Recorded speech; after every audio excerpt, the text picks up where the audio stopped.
Yeah, you took us Mm. right where I wanted to go. The title of your book is God, Sex, and Your Marriage. And I think those who do not believe in God, are not followers of Jesus, they're talking about sex a lot. They're having Mhm. parades to celebrate their sexuality. They have apps that the sole purpose is some sort of sexual need that they're trying to meet. And in the church, I feel like we swing in the total opposite direction. We feel very, very uncomfortable talking about this topic. I want to know the why in here in a second. But also, I'd love for you to just help us paint a picture of how scripture talks about sex, because I feel like sex is all over our Bibles, Old Testament, Mhm. New Testament, in lots of different contexts, but that isn't modeled in our conversation. So, how do we get here as the church with our extreme uncomfortableness with sex? Oh, Aaron, that's such a great question. And I think there's been a long history of not talking about sex within the Protestant church.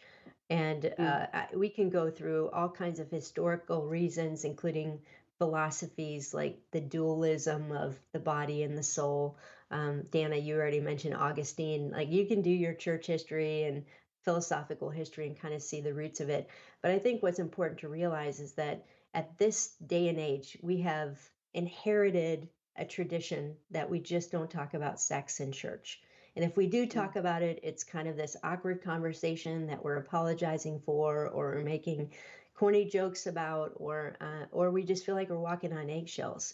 But as you said, Aaron, just because something's traditional doesn't mean it's biblical. And when we look at Yep. the scriptures, we see that God is not shy in talking about sexuality. And as you mentioned, it's throughout the whole scripture. It's not just a few passages that address our sexuality.